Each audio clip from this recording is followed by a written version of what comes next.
মেয়েটি জানত যে যদি সে তার চালাক বোনের সাথে একই সময় নাচে তবে বোনটি তার প্রতিটি ধাপ নকল করবে এবং উল্টো তাকেই নকলকারী বা প্লেজিয়ারিস্ট বলে অপবাদ দেবে।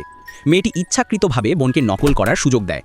দর্শকরা যখন তাদের একই রকম নাচ দেখে মেয়েটিকে সন্দেহ করতে শুরু করে তখন মেয়েটি হঠাৎ নাচ থামিয়ে দেয়। যেহেতু বোনটি অন্ধভাবে তাকে অনুসরণ করছিল তাই সে সঙ্গে সঙ্গে মঞ্চে পড়ে যায়। বোনটি নাগে চিৎকার করলে মেয়েটি একটি শীতল হাসি দিয়ে জবাব দেয়, এটি আমার কোরিওগ্রাফিরই অংশ ছিল। তুমি কি আমাকে অনুসরণ না করে নিজে নাচতে পারো না? এই কথা শুনে বোনটির মুখ ফ্যাকাশে হয়ে যায় এবং দর্শকরা মেয়েটিকে সমর্থন করে। পূর্বজন্মে মেয়েটি তার আসল নাচের রুটিন শেষ করার পর বোন তার বিরুদ্ধে চুরি করার মিথ্যা অভিযোগ আনে। বাবা তৎক্ষণাৎ বোনকে বিশ্বাস করে মেয়েটিকে নকলবাজ আখ্যা দেন এবং পারিবারিক সব সম্পত্তি বোনকে দিয়ে দেন। বাবার প্রস্থানের পর চালাক বোন অ্যাওয়ার্ডে সার্টিফিকেট দিয়ে মেয়েটিকে আঘাত করে জ্ঞান হারায়। তবে মেয়েটি যখন চোখ খোলে সে দেখতে পায় সে প্রতিযোগিতা শুরুর একদিন আগে পুনর্জন্ম পেয়েছে।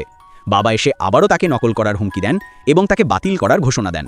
মেয়েটি বোঝে যে প্রতিযোগিতা শুরু হওয়ার আগেই বোন তার বিরুদ্ধে বাবার কাছে মিথ্যা বলেছে। তার মায়ের উত্তরাধিকার রক্ষা করার জন্য মেয়েটি প্রথমে বিচারকদের কাছে প্রতিপক্ষ বদলানোর অনুরোধ করে, কিন্তু বোন তাতে আপত্তি জানায়। নতুন পরিকল্পনা অনুযায়ী মেয়েটি দ্রুত এগিয়ে গিয়ে বোনটির জন্য তৈরি করা 1 নম্বর পারফরমেন্সের স্লটটি নিজেই নিয়ে নেয়। মেয়েটি মঞ্চে নাচ শুরু করার সাথে সাথেই মেন্টার তাকে থামিয়ে দেন এবং বোনটির কোরিওগ্রাফি কপি করার অভিযোগ আনেন। প্রমাণ হিসাবে বোনটির জমা দেওয়া নথি দেখান। নিজেকে নির্দোষ প্রমাণ করতে মেয়েটি প্রস্তাব দেয় যে তারা দুজনেই একসাথে মঞ্চে একই আসল নাচের রুটিন পরিবেশন করবে। মেয়েটি জানত যে বোন তাকে হুবহু নকল করবে, তাই সে মঞ্চে কাঁচ ভেঙে দেয় কিন্তু নিজে নাচতে থাকে। বোনটি তাকে অনুসরণ করে সেই ভাঙা কাচের ওপর পা রাখে, কিন্তু মেয়েটির জুতো আগে থেকেই শক্তিশালী বা রিইনফোর্সড করা ছিল, তাই সে অক্ষত থাকে। বোনটি মেয়েটির ওপর নাশকতার অভিযোগ আনলে মেয়েটি প্রকাশ করে, এই নাচ আমার মায়ের আসল সৃষ্টি, যা বিশেষভাবে কাঁচের ওপর শেষ বিন্দু পর্যন্ত নাচার জন্য ডিজাইন করা হয়েছিল।